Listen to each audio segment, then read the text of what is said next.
What is up, guys? Delboy here. Just my prediction video for Chris Eubank Jr. versus Arthur Abraham. This fight goes down on the 15th of July, so this Saturday coming. And I think this is a good fight. I think obviously Eubank's a clear favourite, but I think at this stage of Eubank's career, I think it's a good fight for him, to be quite honest. But let's talk about the fighters.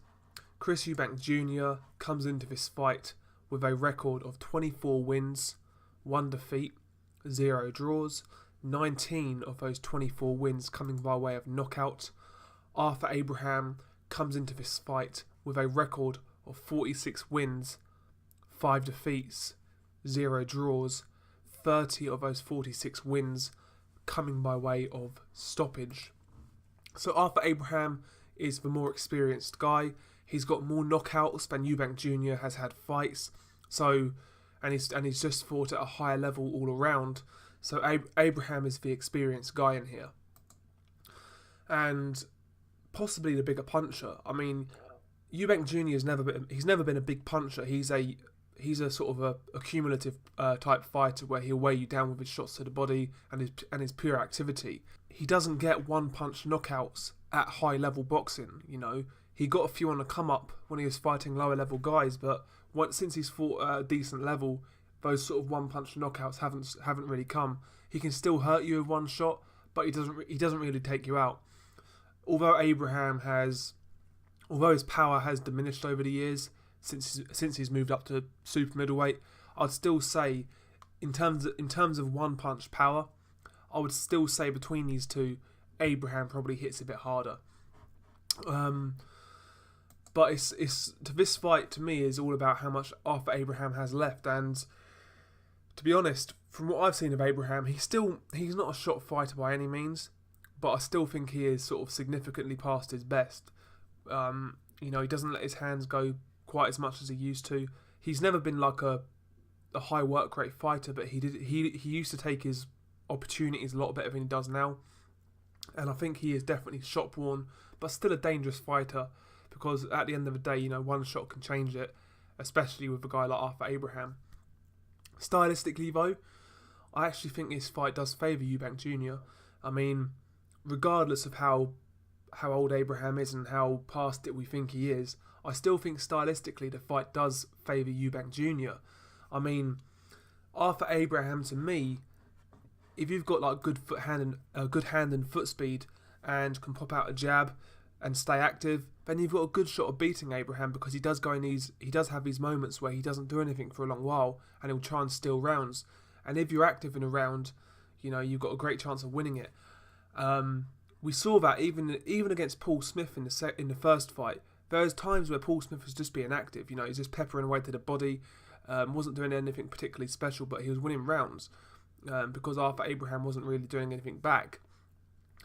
And with a guy like Eubank Jr., he's a guy who really, he fights in bursts, but he's very active.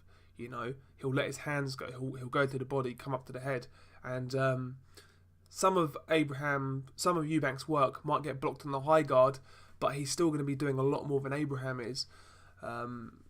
So I can see Abraham in this fight trailing very early on.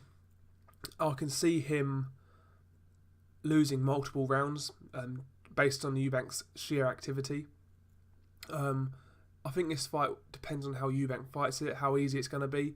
If Eubank fights on the back foot, which we have seen him do it in periods of fights. We've never really seen Eubank Jr. do it for a whole fight, but we've seen in periods of fights where Eubank Jr. can pop the jab on the back foot. He can sort of try to be a boxer. I saw that in stages against Spike O'Sullivan. I saw that in stages against Reynold Quinlan. He can do it.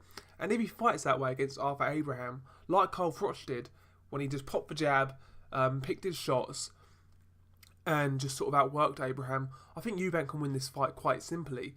I think this fight is one of those fights where it's going to be as easy or as hard as Eubank Jr. makes it. I think this is totally down on him, because I think Abraham's got to that stage now where he can't force a fight like he used to. He's not as aggressive, and maybe that hunger's not quite there. So I think the dynamic Eubank offense and the activity is going to be too much. I think it's going to pick up Junior some rounds. And the real question is, can Eubank Jr. become only the second man to stop Arthur Abraham? I think it's possible. Although one thing I will say for Abraham, although he's like a come forward fighter and he's quite one dimensional, one thing you have got to give Abraham credit. He has got a decent defence. He's got a good high guard. And maybe if Eubank isn't landing, clean shots, maybe it might discourage Eubank or make him think twice, and that could be an interesting dynamic if he can't penetrate that high guard. Another thing, Eubank to me, although he's got great athletic ability, he's got some boxing ability too. He's very dynamic. He's very fast. He's explosive. He's got all the gifts. But Eubank Jr. to me is a guy who is guilty of switching off at times. And if Abraham can pick those moments when Eubank switches off, and maybe he could get to Eubank Jr. and sort of make it a tough fight, particularly late on, because Eubank, he does drop his hands anyway. But as the fight goes on, I've noticed his defense is not quite as elusive. He does get hit with some silly shots as the fight wears on. Even against guys like Reynold Quinlan, he was catching right hands, he was catching flush jabs, and if Abraham lands flush on you, even though he's not the puncher he was at middleweight, he can still hurt you. So later on in the fight, if Abraham is still there and Eubank is tiring, maybe that'll be interesting, because Abraham does have a very conservative style. He doesn't waste much. So if Eubank is blown out of his arse towards the end of the fight, and Abraham is still there and he's still got some sank in the tank, then that's going to be interesting. That's going to be interesting. I could see Eubank having some tricky moments when he gets caught and whatnot, but I just expect Eubank to come through this one. I think the variation of punches against Abraham is going to stand him in good stead for hand speed, the activity. I just expect Eubank Jr. to come through here with a points victory. And obviously this fight is to get into the World Boxing Super Series, and the winner of this fight will fight the Turkish fighter Avni Yildirim, which is a good fight as well. So yeah, I think this is a good fight for Eubank Jr. I think it's a type of fight he needed. A guy in Abraham who used to be world level, still ranked, still got something left, but he's not quite the fighter he was. I think this is a good fight for Eubank Jr. at this stage of his career, and a stoppage for Eubank Jr. would be very impressive. So yeah, I'm going with a Eubank Jr. points win. What do you guys think of this fight? Do you think it's a good fight for Eubank Jr.? And do you think Abraham has a chance here? I've seen a couple of people online saying he could win, but I think most people are picking Eubank Jr. here. What do you guys think? Peace.